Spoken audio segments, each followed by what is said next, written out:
Friends, இப்போ எதை பற்றி பார்க்க போகிறோன்னா, இப்போ தமிழ்நாட்டில் எஸ்ஐஆர் இந்த எதிர்ப்பு நிறையா போயிட்டுருக்கு. அதை கொடுத்த விளக்கம் என்னென்னு, எஸ்ஐஆர்னால் என்னங்கிற விளக்கத்தை நம்ம பார்க்கலாம். தமிழ்நாட்டில் எஸ்ஐஆர் உங்கள் வாக்குரிமையை பாதுகாப்பது எப்படி?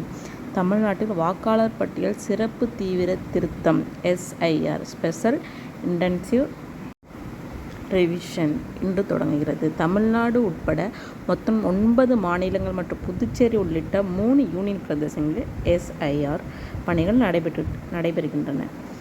பீகார் மாநிலத்தில் சட்டமன்ற தேர்தலுக்கு முன்பாக நடத்தப்பட்ட எஸ்ஐஆர் பல சர்ச்சைக்குள்ளானது. தமிழ்நாட்டிலும் ஆளும் திமுக உள்ளிட்ட பல்வேறு கட்சிகள் எஸ்ஐஆர் மேற்கொள்வதற்கு எதிர்ப்பு தெரிவித்துள்ளன. அதே வேளையில் அதிமுகவும் பாஜகவும் ஆதரவு தெரிவித்துள்ளன.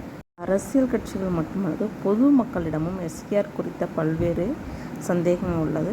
டிஎன்பிஎஸ்சி படிக்கிற நம்மளும் அதை பற்றி தெளிவான விளக்கத்தை தெரிஞ்சுக்கணும். சரிங்களா? எஸ்ஐஆர் அப்படின்னா வாக்காளர் பட்டியலை பொறுத்தவரை தேர்தல் ஆணையம் 2 விதமான பணிகளை மேற்கொள்கிறது. ஆண்டுதோறும் சிறப்பு சுருக்க திருத்தம் எஸ்எஸ்ஆர் ஸ்பெஷல் சம்மரி ரிவிஷன் தேர்தல் ஆணையத்தால் மேற்கொள்ளப்படுகிறது.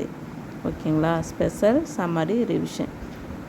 எஸ்எஸ்ஆர் நடைமுறையில் புதிய வாக்காளர்களை சேர்ப்பது, இறந்து போனவர்கள் வாக்காளர் பட்டியலிருந்து நீக்குவது மற்றும் வாக்காளரின் சுய விவரங்களில் தேவைப்படும் திருத்தங்களை மேற்கொள்வது போன்ற பணிகள் நடக்கின்றன. இது அனைத்து மாநிலங்களும் ஒவ்வொரு ஆண்டும் தேர்தல் ஆணையத்தால் மேற்கொள்ளப்படும். ஆனால் எஸ்ஐஆர் என்பது தேவையை பொறுத்து தேர்தல் ஆணையத்தால் மேற்கொள்ளப்படும் சிறப்பு நடவடிக்கை. தமிழ்நாட்டில் கடைசியாக 2002-2005 காலகட்டத்தில் எஸ்ஐஆர் மேற்கொள்ளப்பட்டது.